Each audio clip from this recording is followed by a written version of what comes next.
안녕하세요. 저는 30대 중반 여성입니다. 누구나 그렇듯 저 역시 남들과 평범하게 남편과 연애를 하고 결혼했습니다. 특별한 인생을 바란 적 없고 그저 별일 없이 무탈한 그런 결혼 생활을 꿈꿨는데 그것마저 저에게는 욕심이었나 봅니다. 남편은 친정에 쓰는 돈은 그렇게 아까워하고 예민하게 굴면서 시댁에는 있는 대로 다 퍼주는 그런 사람이었어요.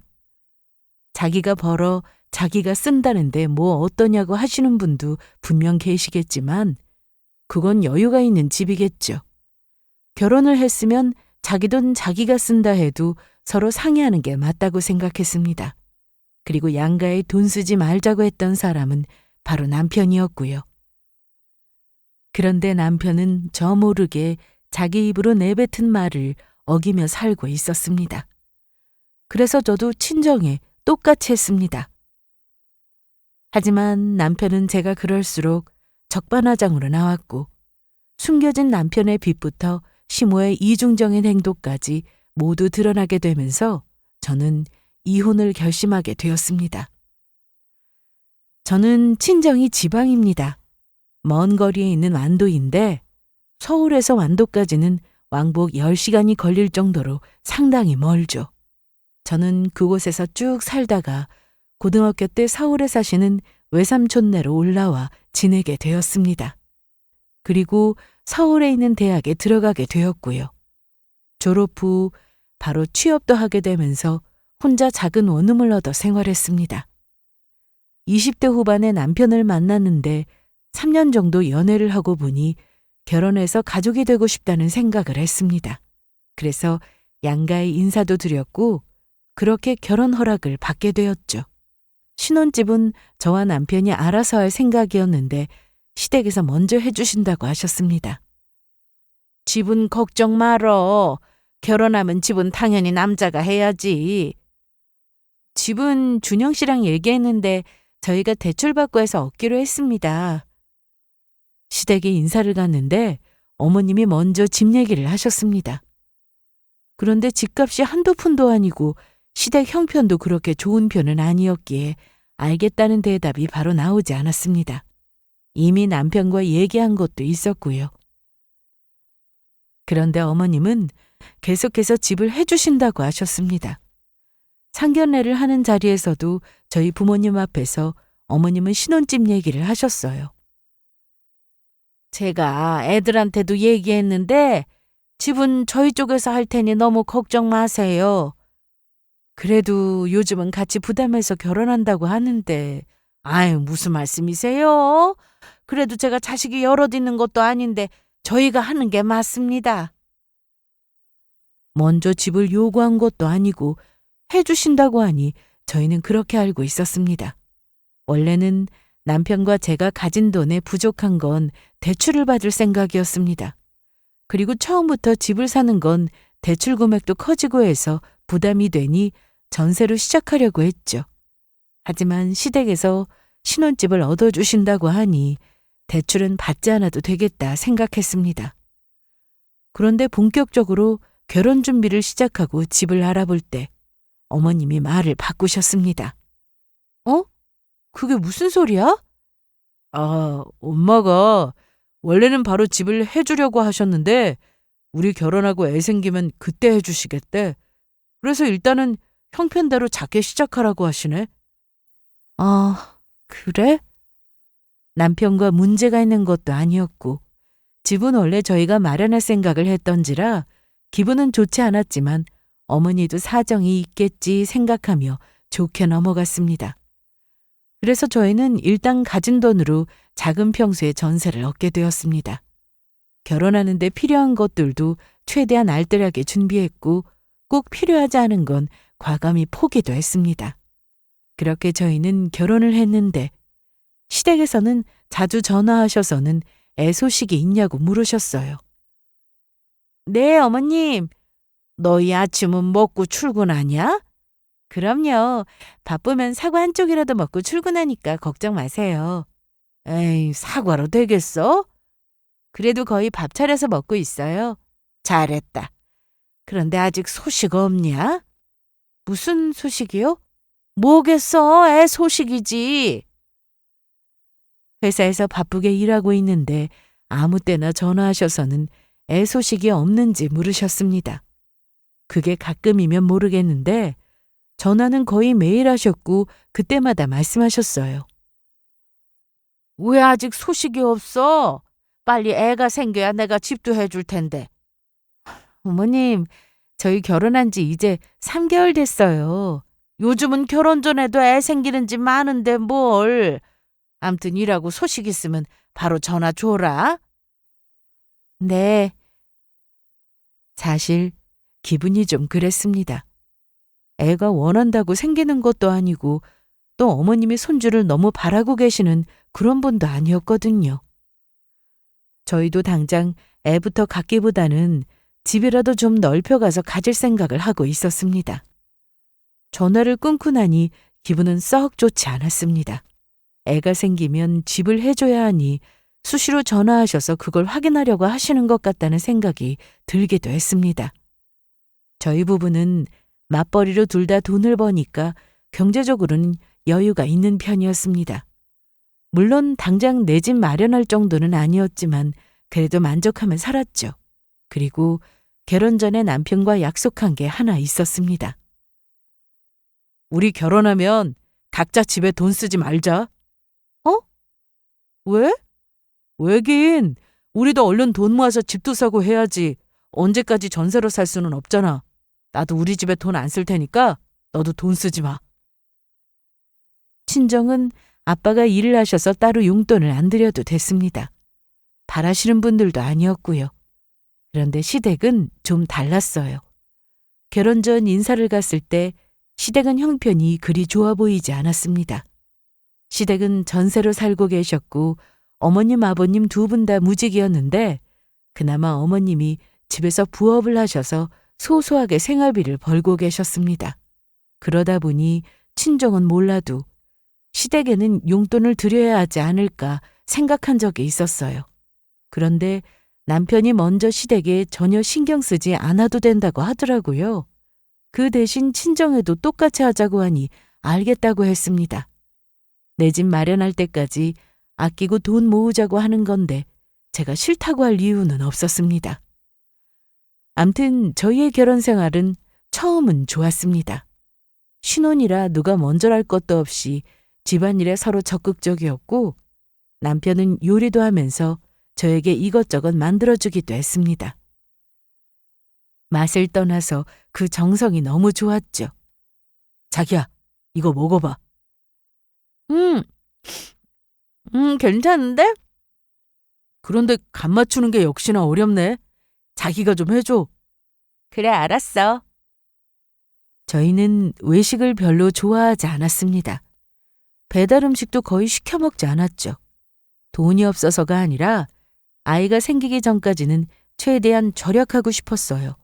그리고 시켜 먹는 것도 금방 질리고 좀 귀찮긴 했지만 집에서 만들어 먹는 게 훨씬 맛도 좋고 돈도 아낄 수 있었습니다.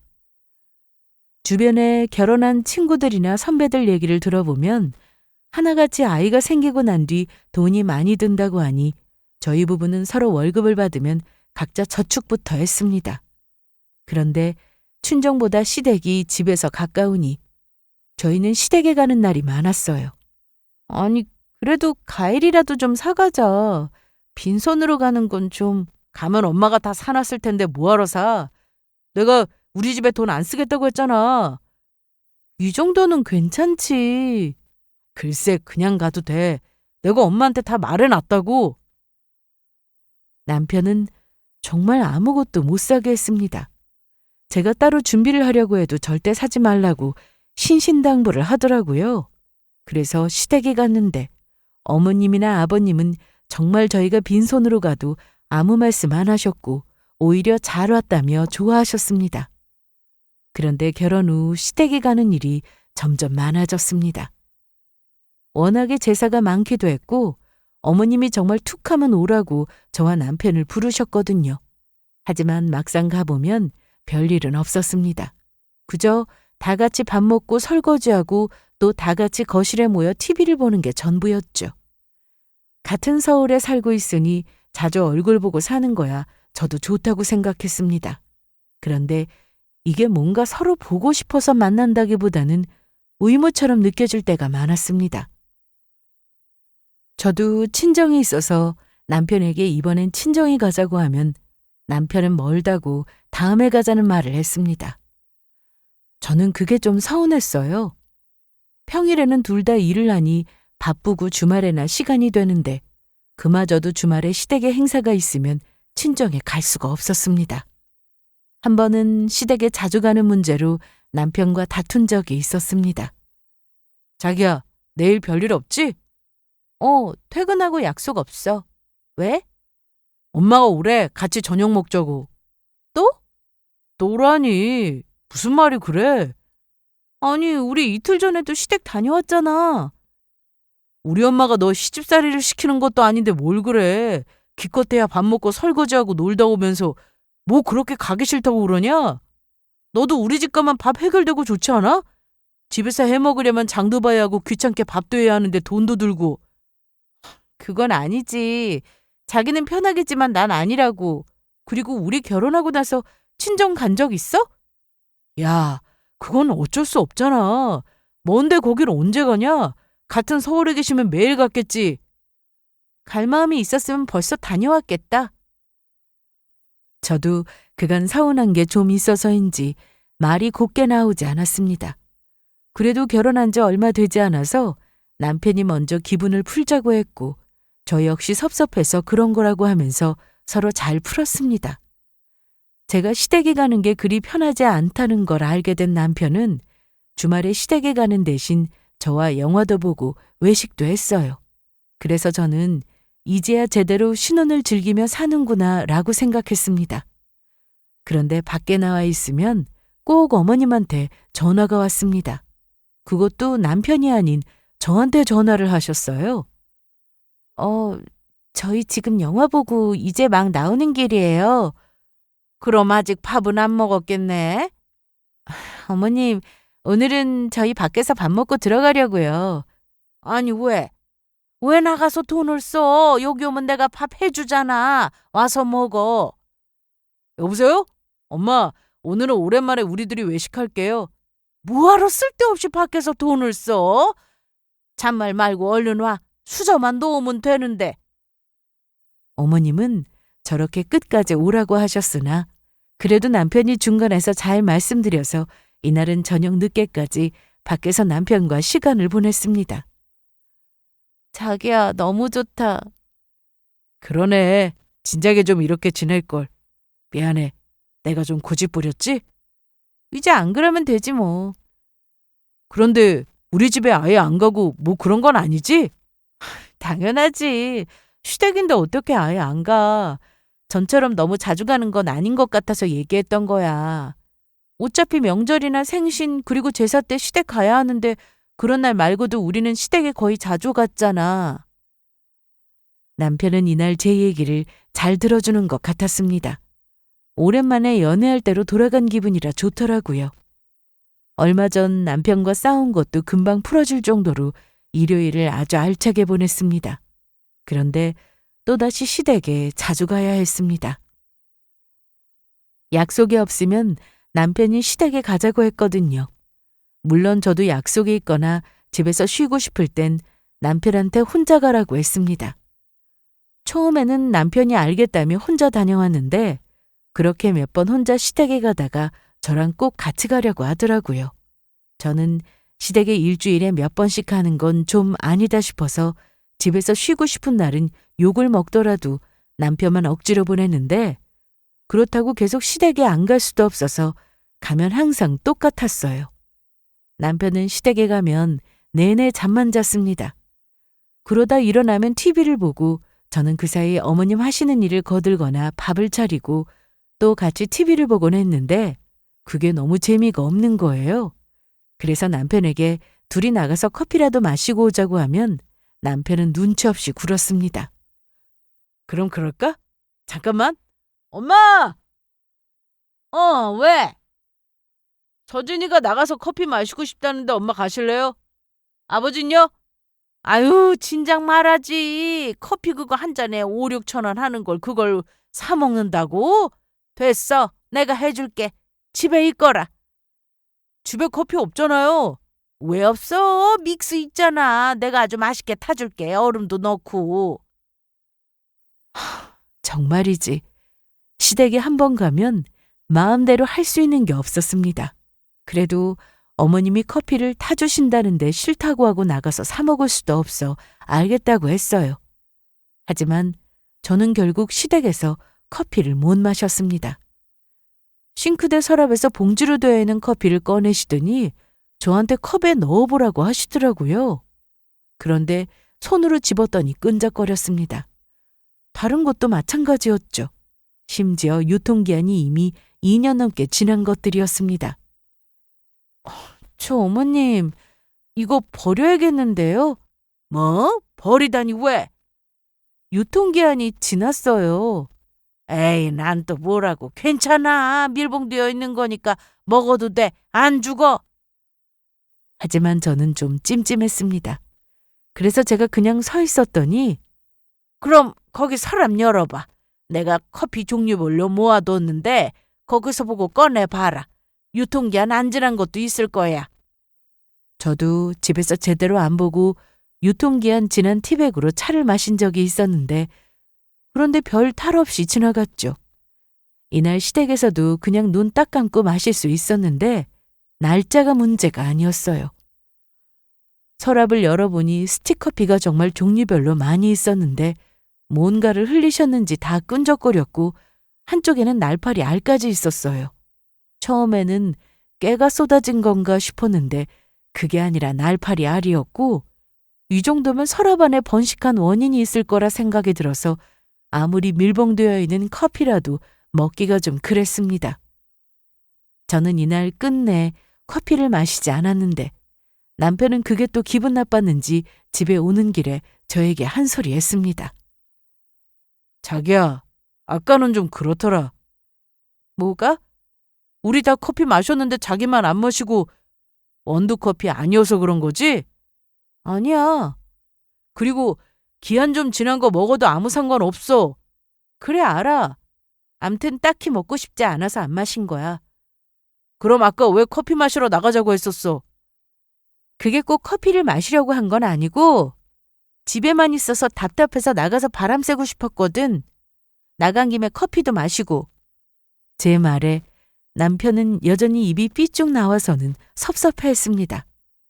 그러거나 말거나 저는 시댁 주방 서랍에서 본 게 내내 신경이 쓰여 저녁 먹은 것까지 소화가 잘 되지 않았습니다. 이날 결국 저는 소화제를 먹고 자야 했어요. 주말에는 좀 편하게 쉬고 싶은데 그게 안 되니 저도 스트레스를 받았고 피곤해서 얼굴에 트러블도 생기더라고요. 원래 감기에도 잘 안 걸릴 정도로 건강 체질이었는데 결혼하고 감기도 달고 살았습니다. 그러던 어느 날 저는 혼자 친정에 가게 됐습니다. 남편은 멀다는 이유로 계속 다음에 가자고 미뤘는데 저는 결혼하고 한 번도 친정에 못 갔고 엄마 아빠가 보고 싶기도 해서 혼자 가게 됐어요. 서진아, 무슨 일 있었어? 얼굴이 쏙 빠졌네. 아, 그래? 난 잘 모르겠는데. 안 되겠다. 저기 방에 가서 좀 누워있어. 엄마가 우리 딸 좋아하는 음식 많이 해놨어. 김서방은 많이 바빠? 바쁘기도 하고 주말에 출근하는 날이 많아서 혼자 왔어. 그래, 잘했다. 온 김에 오늘 내일 푹 쉬어. 나 뭐 할 건 없어? 할 게 뭐 있어. 다리 쭉 펴고 누워있어. 안마의자에 누워있든가. 역시 친정이 최고다. 저는 그렇게 친정 안방에 누웠는데 금방 잠이 들었습니다. 금요일 저녁에 내려와서 토요일 하루 내내 먹고 자고 했는데 시간이 정말 쏜살 같더라고요. 금방 일요일이 되었고 하루 연차를 쓸까 하다가 그냥 올라가기로 했습니다. 뭘 이렇게 많이 쌌어?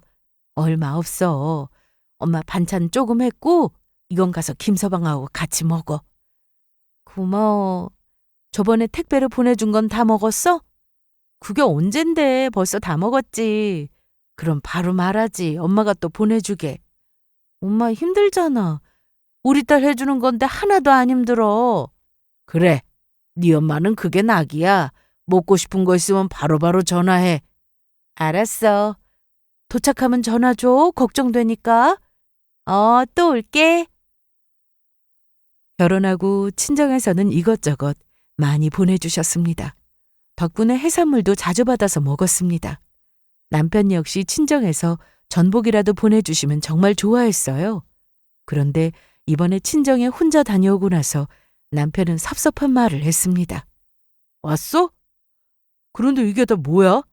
엄마가 자기랑 먹으라고 싸주셨어. 이야, 맛있겠다. 그런데 가서 돈 쓰고 온 건 아니지? 무슨 돈? 양가에 돈 안 쓰기로 했잖아. 용돈이라도 드리고 온 거 아니냐고. 아니야. 그런데 자기는 나 보자마자 그런 것부터 물어봐? 엄마 아빠 건강은 어떤지 잘 지내고 계시는지 뭐 그런 것부터 물어야 하는 거 아니야? 어? 아, 두 분 다 잘 계시지? 어. 친정에 다녀오느라 피곤한데 남편이 저러니 짜증부터 났습니다. 아무리 양가에 돈을 안 쓰기로 했다지만 남편은 너무 그 정도가 심했습니다. 그날 이후 저는 친정에 갈 시간이 없었습니다. 회사에 중요한 일을 맡기도 했고 남편도 토요일에 오전 근무를 해야 해서 바빴거든요. 그래서 여름 휴가 때 친정에 가려고 했는데 친정 부모님은 힘들게 내려오지 말라고 하시며 두 분이 따로 여행을 가신다고 하셨어요. 글쎄 오지 말고 둘이 좋은 곳 가서 시간 보내. 난 친정 가서 쉬고 싶은데 바다도 보고. 그래도 휴가인데 김서방이 여기 오는 거 편하겠어? 앞으로 올 일 많은데 휴가 때는 둘이 보내. 그리고 엄마 아빠 이번에 제주도 갈 거야. 그런 줄 알고 너희들 재미있게 보내. 알았지? 그래서 저는 남편과 어디 갈지 얘기를 나눠보려고 했습니다. 그런데 남편은 휴가 때 따로 놀러 갈 계획을 세우는 게 아니라 시댁에 가려고 했습니다. 휴가 때 나가면 어딜 가나 돈이야. 그거 자기도 알잖아. 그렇다고 집에만 있을 수도 없는데 차라리 우리 집 가자. 뭐?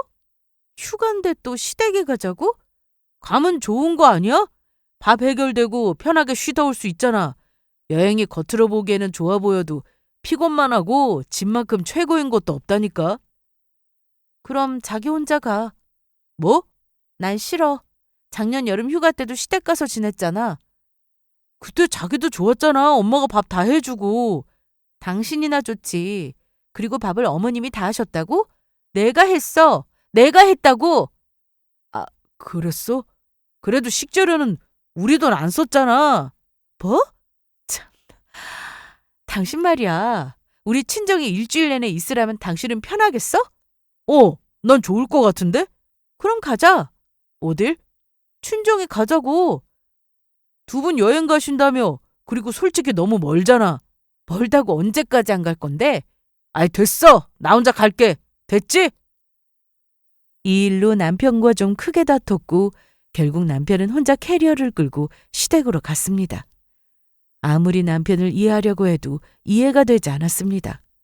연애 때도 그렇게 돈돈하지 않았는데 결혼하고 나서는 뭐만 했다 하면 돈 얘기부터 했습니다. 시댁에 자주 가는 것도 결국 식비를 아끼는 거라고 했고 휴가 내내 시댁에서 먹고 자고 하면 전기세, 수도세를 아낄 수 있는 거 아니냐고 했습니다. 아무리 내 집 마련할 때까지 아끼며 살기로 약속을 했어도 이건 너무했습니다. 외벌이도 아니고 맞벌이로 돈을 버는데 저희가 외식 한번 하는 게 부담이 되거나 여름 휴가 때 가까운 곳으로 여행 가는 게 어려울 정도는 아니었거든요. 아끼며 살더라도 돈 쓸 때는 좀 쓰고 살았으면 좋은데 남편은 좀 심했습니다. 그리고 이번 여름 휴가 이후로 남편과 저는 한동안 사이가 좋지 않았습니다. 그래도 대화는 하면서 지냈는데 여전히 시댁에 가자는 말을 자주 했습니다. 어머님도 요즘 통 안 와서 섭섭하다며 저한테 얼굴 좀 보여달라는 전화를 자주 하셨고요. 그런 얘기만 하면 모를까 또 아이 소식도 함께 물으셨습니다. 그게 저에게는 은근히 스트레스였습니다. 엄마 전화 받았지? 뭐라고 했어? 알겠다고 했어? 아니, 당신만 간다고 했어. 뭐? 자기 너무한 거 아니야? 저번에도 안 갔잖아. 그전에는 거의 매일 같이 갔지. 그리고 회사에서 일할 때도 수시로 전화하셔서 애 들어서지 않았냐고 물으시는데 시댁 가서도 그러셔. 당신이라면 좋겠어? 제사 때문에 안 그래도 시댁 자주 가야 하는데 평일엔 나도 쉬고 싶어. 갈 거면 당신 혼자 가. 남편은 제가 너무 단호하니 혼자라도 시댁에 갔는데 본인도 생각이 있는지 어느 날 갑자기 친정에 가자고 했습니다. 남편과 결혼한 지 3년 만이었어요. 물론 결혼하고 저는 친정에 혼자 몇 번 갔습니다. 하지만 남편과 함께 간 적은 없었죠. 그런데 자기 시간 돼? 갑자기 친정에 가자고 해? 월요일에 하루 연차 쓰지 뭐. 금요일에 퇴근하고 갈까? 아니면 토요일 아침 일찍 어때? 정말이야? 정말이지 그럼. 자기 스케줄에 내가 맞출 테니까 언제 출발하면 좋을지 얘기해줘.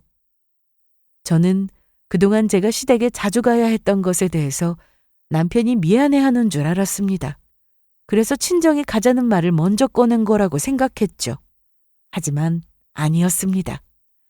시댁에 가서 돈 들이지 않고 편하게 먹고 자고 하던 걸 저랑 같이 못하니 친정에 가서 그걸 하려고 했던 거예요. 나중에 안 사실인데 거리가 먼 건 다 핑계였습니다. 시댁에 가려면 물론 시간도 오래 걸리는 게 문제이긴 했지만 그보다 기름값이 많이 들었기 때문이었어요. 거기다 친정은 관광지여서 나가면 돈 쓸 곳이 많으니 남편은 애초에 안 가려고 했던 거였습니다. 시댁은 차로 금방이고 버스나 지하철을 타고 가도 되니 돈도 얼마 안 들었지만 친정은 시간도 기름값도 많이 드니 남편은 그게 싫었던 겁니다. 암튼 저는 친정에 갈 생각으로 들떠 있었습니다. 그리고 며칠 뒤 친정에 가는 날이 되었어요. 잠깐만 자기야, 저기 좀 들리자. 정육점? 거긴 왜? 나 주문해 놓은 게 있거든. 잠깐만 금방 갔다 올게. 혼자 친정에 다녀온 지도 좀 됐고 남편과는 결혼 후 처음이기도 해서 미리 정육점에 얘기를 해놨어요. 그래서 한우 세트를 찾으러 갔습니다. 어우, 무거워. 생각보다 무겁네, 이거. 잠깐만, 그거 뭐야?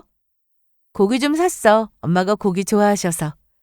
고기인 건 나도 알겠는데 열어봐. 남편은 보자기로 포장된 한우 세트를 막 풀어보더니 뭐야, 한우? 왜 그래? 아니, 우리 약속한 거 잊었어? 결혼하고 자기는 친정에 처음 가는 거잖아. 처음이고 나발이고 이건 아니지. 친정 다녀와서 시댁 갈 때도 내가 똑같은 한우 준비할게. 하지만 남편은 계속 화를 냈습니다. 솔직히 친정에서 때 되면 반찬은 물론이고 비싼 해산물도 척척 보내주십니다. 남편도 좋다고 잘만 먹었으면서 비싼 한우를 샀다고 난리가 났죠. 그렇게 받고 살았는데 저 혼자도 아니고 남편과 같이 가는 거니 이 정도는 사들고 가고 싶었습니다. 혹시나 시댁에는 한우 세트를 사들고 간 적이 없어 저러나 싶어 친정에 다녀와서 시댁에 갈 때 똑같이 사서 가자고 했는데 갑자기 저더러 혼자 가라고 했습니다. 너 제정신이냐? 무슨 말이 그래? 말이 좀 심하네? 심하긴 뭐가 심하냐? 내가 분명히 니네 집에 한 푼도 쓰지 말라고 했을 텐데. 짜증나. 너 혼자 가라. 난 갈 기분이 아니다. 고기 좀 샀다고 이러는 게 저는 도무지 이해가 되지 않았습니다. 이미 친정에서는 남편과 함께 내려가는 걸로 알고 계셨기에 저는 남편을 달래서 같이 가려고 했어요. 그러지 말고 얼른 가자, 어? 가기로 했잖아. 엄마 아빠도 우리 기다리고 계시고. 아, 싫다고! 왜 약속 안 지켜? 한우가 1, 2만 원도 아니고 딱 보니까 적어도 10만 원은 넘어 보이던데. 아니다, 더 비싸게 주고 샀지? 수입산도 아니고 한우를 사? 참 기가 막혀서. 남편은 계속해서 돈 얘기를 했고 저 때문이라며 친정에 절대 못 간다고 했습니다.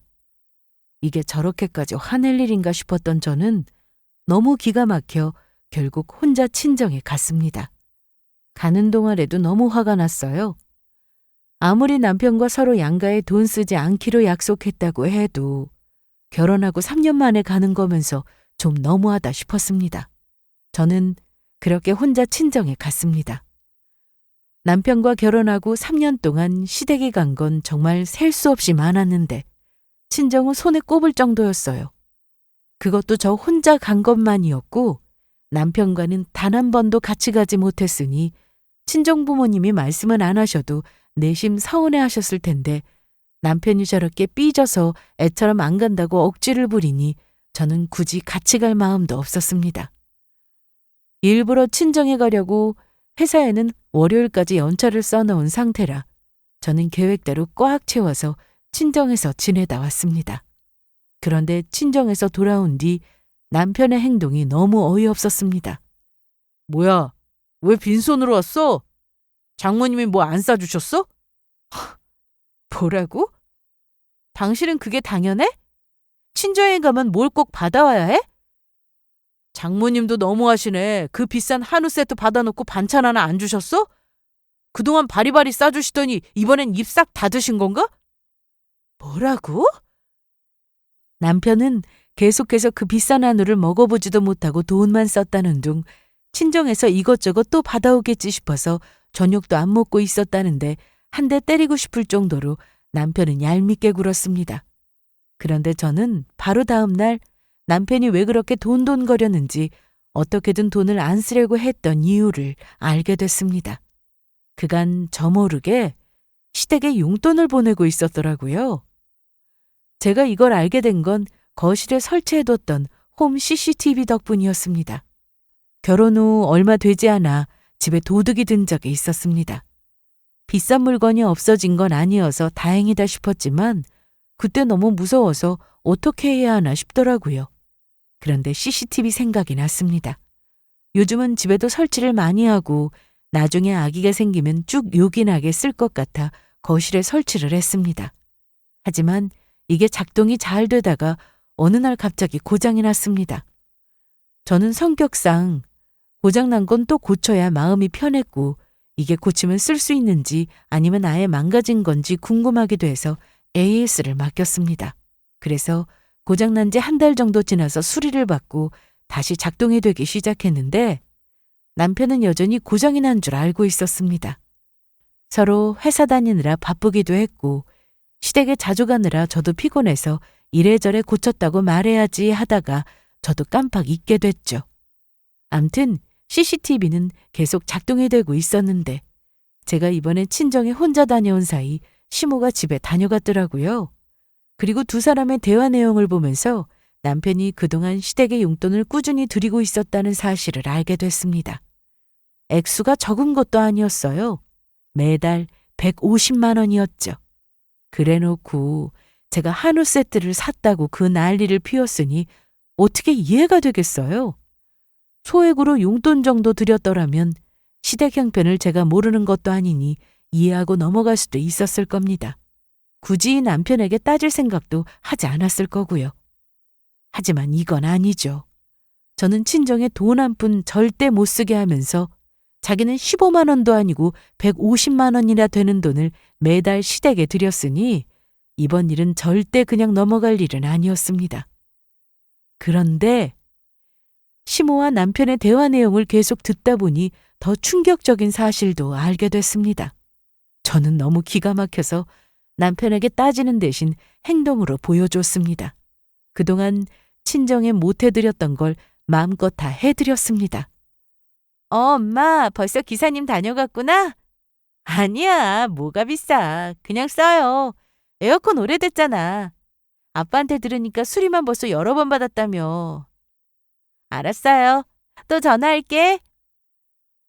무슨 전화야? 친정에 에어컨 사드렸거든. 뭐? 뭘 사? 에어컨?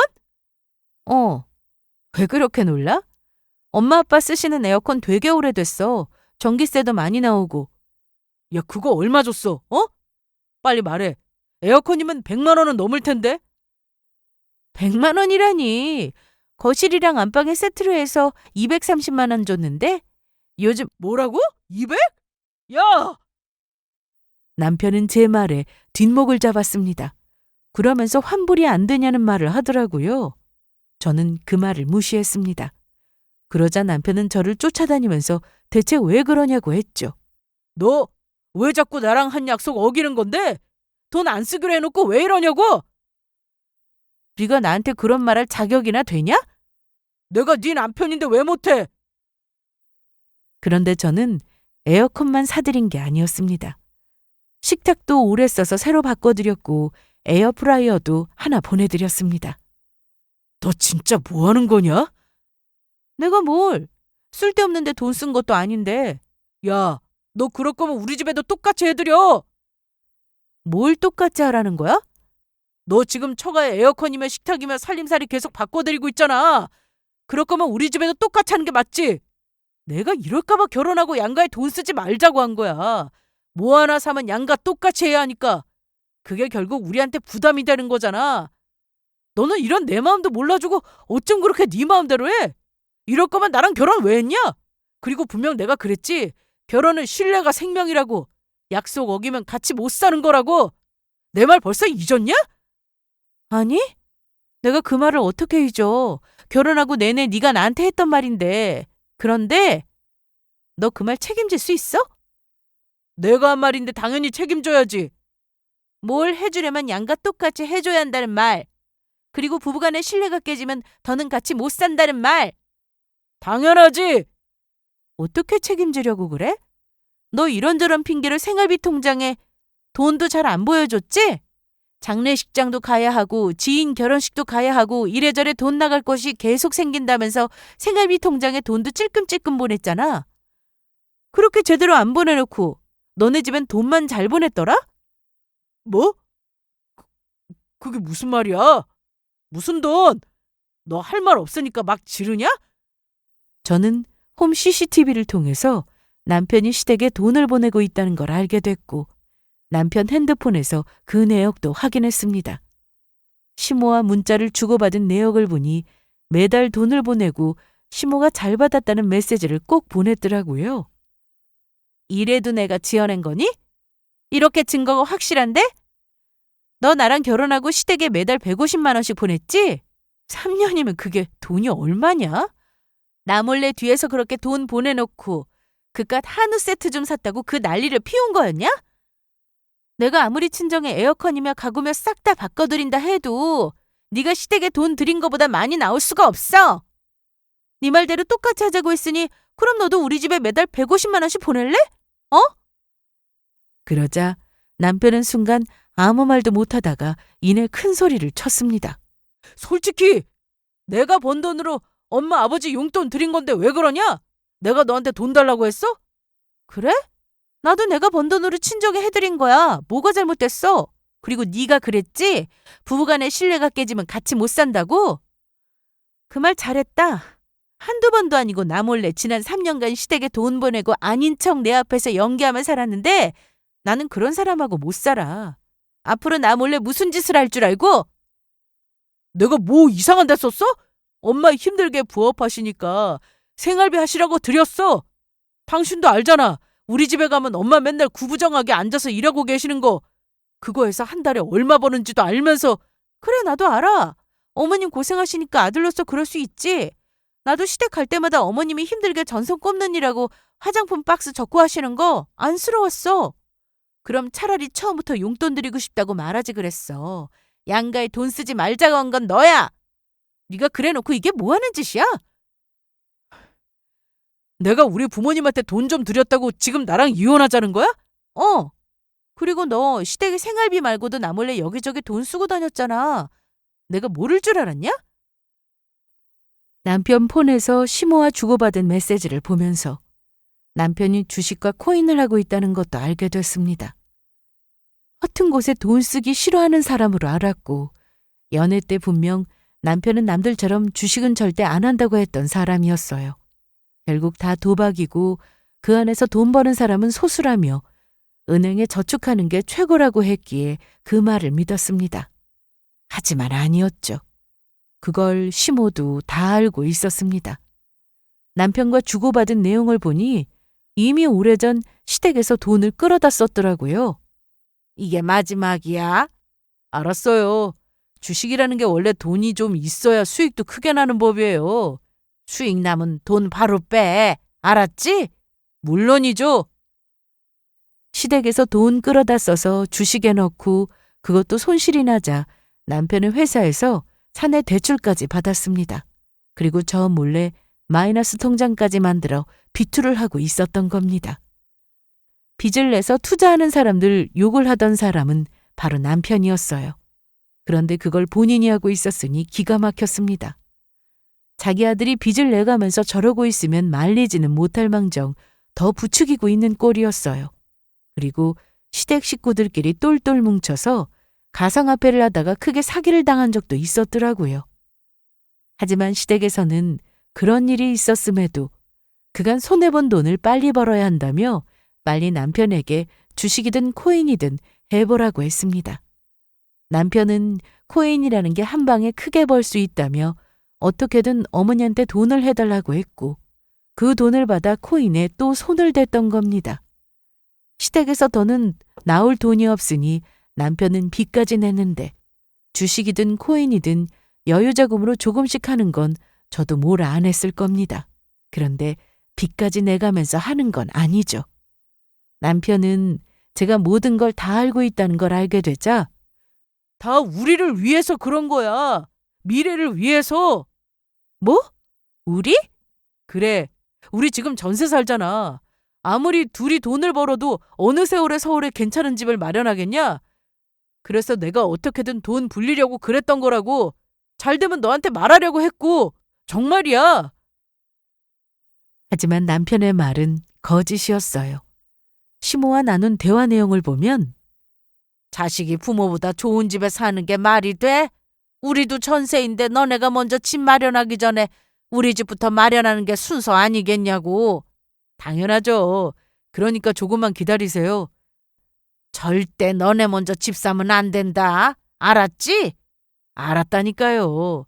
그리고 애 생기면 내가 집 사준다고 했으니 최대한 미뤄. 이세 계획 나중으로 미루라고. 시모는 저희가 결혼할 때 집을 사준다고 했던 말도 진심이 아니었습니다. 애초에 해줄 능력도 되지 않았죠. 거기다 자녀 계획에 대해 저런 식으로 관여도 하고 계셨습니다. 여기에 제가 더 기가 막히고 어이없었던 건 시모까지 남편을 따라 코인을 하고 있었다는 거였습니다. 남편이 그간 시댁에 받아간 돈을 한 번에 줄 수 없으니 월급을 타면 매달 150씩 시모에게 생활비 명목으로 드리고 있었는데 시모는 그 돈을 받아 남편에게 배워서 코인을 하고 있었습니다. 그래서 제가 두 사람의 대화 내용을 보며 놀랐던 게 코인에 대한 내용이 상당히 많아서 처음에는 이게 대체 뭔가 싶었어요. 나중에 보니 그게 다 코인 얘기였죠. 돈을 넣고 언제 빼면 좋을지, 수익이 나는데 뺄까 그냥 둘까 뭐 이런 내용이 대부분이었습니다. 기가 막힌다. 뭐? 수익 나면 그게 다 우리 돈이라고? 웃기지 마. 그리고 어떻게 자녀 계획까지 저렇게 말씀하실 수 있어? 그거야 엄마로서 걱정되니까. 지금 전세 사는데 애 생기면 우리가 고생하니까. 됐다. 너랑 무슨 말을 하냐. 난 빚쟁이랑 살기 싫어. 그것도 나 모르게 빚까지 내는 사람하고는 더 같이 살기 싫다고. 너 나랑 이혼하면 우리 재산 분할할 때 빚도 네가 가져가야 하는데 잘 생각하고 말해라. 아, 그래? 과연 그럴까? 남편은 아주 제 앞에서 큰 소리를 쳤는데 말도 안 되는 얘기였습니다. 남편은 어떻게든 생활비 때문이라고 우길 생각이었겠지만 입증이 쉽지 않았습니다. 확실한 건 제가 남편의 빚에 대해 그동안 전혀 모르고 있었다는 점이었고 실제로 수익이 났더라도 저한테 들어온 돈은 1원 하나 없었으니까요. 남편은 코인이든 주식이든 둘 중 어디든 수익이 나면 시댁 재산 물려줄 생각을 했는데 만약 제가 남편 몰래 그랬다면 남편은 과연 가만히 있었을까요? 자기 월급은 시댁의 생활비도 드려야 하고 주식도 해야 하니 제 돈으로 생활을 해야 해서 어떻게든 돈을 쓰지 못하게 한 건데 정말 구질구질했습니다. 저희는 결국 이혼 소송을 해야 했는데 남편은 모든 게 가정을 위해서라고 했습니다. 하지만 통장 내역이 괜히 있는 게 아니죠. 그 안에는 대출받은 것부터 시댁에 돈을 매달 보낸 내역, 거기다 남편이 사적으로 쓴 돈이 대부분이었습니다. 생활비 통장에 보낸 돈은 거의 없었어요. 남편이 따로 대출받은 건 모두 코인과 주식으로 들어간 내역도 바로 확인되었습니다. 그리고 결혼한 지 얼마 되지도 않아서 서로 나눌 재산도 없었습니다. 집을 얻을 때 전세보증금도 제 비율이 좀 더 많았는데 각자 자기 돈을 나눠 가지면 그만이었어요. 남편은 부부라면 빚도 당연히 나눠 갚아야 한다고 생각했는지 생각도 없이 많은 대출을 받았는데 억대의 빚을 대체 무슨 생각으로 갚으려고 하는지 답답했죠. 이혼 소송은 생각보다 쉽지 않았습니다. 서로 주장하는 게 너무 달랐거든요. 그래도 남편의 빚을 저는 그동안 전혀 모르고 있었고 대출받아 저에게 생활비를 줬다는 내역은 없고 비투한 내역만 가득했으니 결국 남편은 혼자 그 빚을 떠안아야 했습니다. 남편과 이혼 후 저는 다시 회사 근처로 혼자 살 집을 얻었습니다. 3년이라는 세월이 짧을 수 있지만 저에게는 참 길게만 느껴졌어요. 그 기간 동안 시댁에서 절반은 산 기분이었고 저는 전혀 모르는 빚까지 알게 되면서 숨이 턱 막히기까지 했는데 이혼을 하고 나니 그렇게 속이 후련하더라고요. 이혼 후 저는 조금의 미련도 없이 전 남편의 연락처를 지웠습니다. 그리고 건너 아는 사람을 통해 전 남편이 어떻게 사는지 들은 적이 있었는데요. 잘 지내? 그런데 어쩐 일이야? 준영이 소식 들었나 하고. 이미 남인데 궁금하지도 않아. 하긴 네가 학을 뗄만 하더라. 왜? 아직도 정신 못 차리고 코일한데. 그럴 줄 알았다. 얼마 전에 나한테 돈 빌려달라고 연락이 왔거든? 어디에 쓰려고 하냐니까 코인에 물타기를 해야 한다나. 기가 막혀서. 냅둬. 부모까지 똑같은데 누가 말려? 너한테 전화할지도 몰라. 절대 돈 해주지 마. 당연하지. 그리고 나 그 인간 번호 차단했어. 잘했다. 이날 지인에게 다시는 전 남편에 대한 소식을 전하지 말아달라고 했습니다. 살다 보면 복권에 당첨되거나 정말 주식이나 코인을 해서 운 좋게 큰 돈을 벌기도 하겠지만 전 남편처럼 한 방만 노리면 살면 안 되는 것 같습니다. 노력이라는 게 괜히 있는 게 아니잖아요. 인생 열심히 노력하며 살다 보면 그런 행운은 저절로 따라온다고 생각합니다. 그래서 저는 따로 주식이나 코인은 안 합니다. 할 줄도 모르고요. 그저 정직하게 착실하게 일해서 월급 받으면 저축하고 그렇게 살고 있습니다. 앞으로도 저는 이렇게 제 일하면서 살려고 합니다. 그러면 언젠가 좋은 날 있겠죠? 그럼 제 사연은 여기서 이만 마치겠습니다. 제 이야기 들어주셔서 감사합니다.